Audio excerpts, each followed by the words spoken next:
something. Growing up in the 90s without a dad, that was less of a tragedy and more of a demographic. The only thing more common was baggy jeans and microwave dinners. I didn't have a man to show me what being a man looked like. So, like most fatherless Gen X and early millennial kids, I found my male role models in the same place I found cereal mascots and toy commercials, the TV. And television?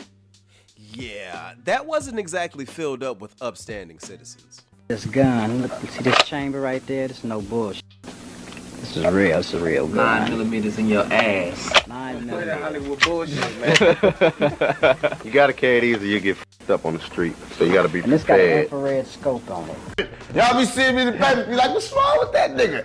That's why I be tripping on niggas when they try to flex on me. You understand? Because I'm out here hustling. Just like any nigga on the corner out there slanging, going through the risks he got to take to slang whatever he got to slang. I'm out here slanging. And all this risk that niggas trying to make me go through, I'm going to make them feel the fire like I got to feel the fire. We had mobsters. Say hello to my little friend. Rappers.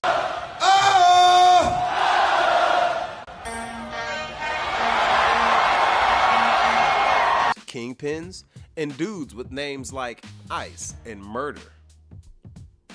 Their idea of conflict resolution was, well, bullets or betrayal. Meanwhile, I'm sitting there like, is this how grown men act? Or is this Grand Theft Auto, the sitcom? And then came Will. He wasn't angry, he wasn't toxic, he didn't bark like DMX or sell bricks like Tony Montana. Will Smith showed up with charisma, jokes, and Jordan 5s. That's right. Me being the suave, debonair type guy I am, right? You know, I observed this chickadee from across the room, right? So, no, see, I checked her out. She was so scared. He was funny, he was vulnerable, and he made it cool to feel things. Down with him!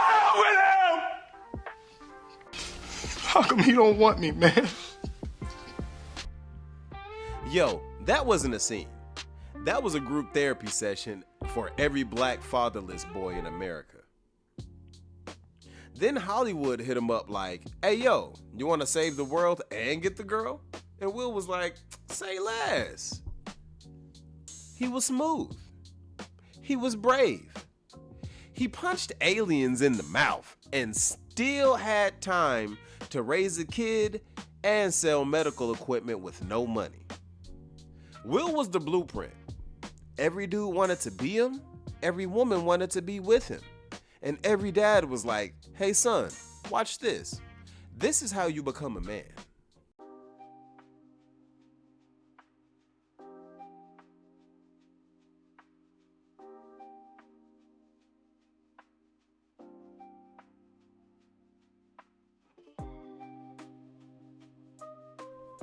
But then, the Red Table came out. This wasn't therapy. This wasn't healing. This was emotional Mortal Kombat, live streamed on Facebook Watch. Jada dropped a bomb. I think from there, as time went on, I got into a different kind of entanglement with August. And one thing I want to get clear about and clean up, one of the things that was kind of swirling in the press about you giving permission, which is, the only person that can give permission in that particular circumstance is myself. Yes, exactly. Yeah. But what August was probably trying to communicate, because I could actually see how he would perceive it as permission because we were separated amicably. Yeah. And I think he also wanted to make it clear that he's not a homewrecker, which he's not. I think, because this is your red table and you brought yourself to the red table, I think you need to say clearly what happened. As far as what? You and I decided we were going to take our space and what happened. Yeah, and then I got into an entanglement with August. That's what I said. An entanglement? Yes. Yes. A relationship? Yes, it was a relationship. Absolutely. I was in a lot of pain.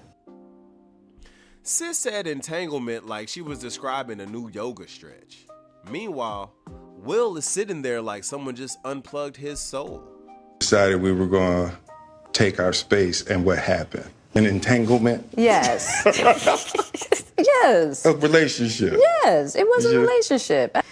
Now, in the process, and like you and I were also going through a process of healing in a much different manner. I would definitely say we did. And it all started with, you know, me wanting to help his health, his mental state. Because for me, that was the thing. When Aug first came around, he was really sick. He was really sick, yeah. And the outpouring for him from our family was initially about his health. Yeah. And I mean, we found, you know, and from there, you know. Yeah. And we decided. I was done with your ass. Yeah, you kicked me to the curb. I was done with you. Yeah.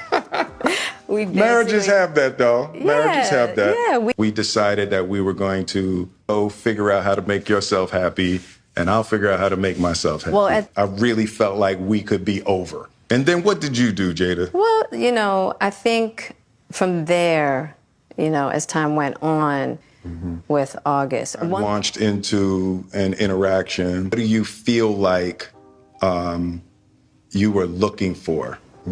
It had been, and it was, I think that has a lot, which is another thing that I had to learn to break in this cycle, just that idea of needing to fix and being drawn, whether it's your health or whether it's your addictions.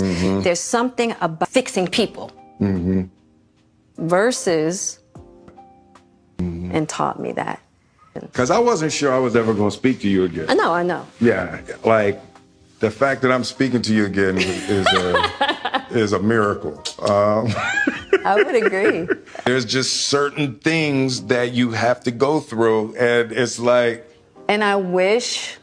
I do. I wish that wasn't the case. I sure wish it could be all magic and miracles. Yeah. You got to go, you know, and I'm just happy. There's a real power in the just knowing somebody's riding with you no matter what. You can't know that until you go through some stuff, you know.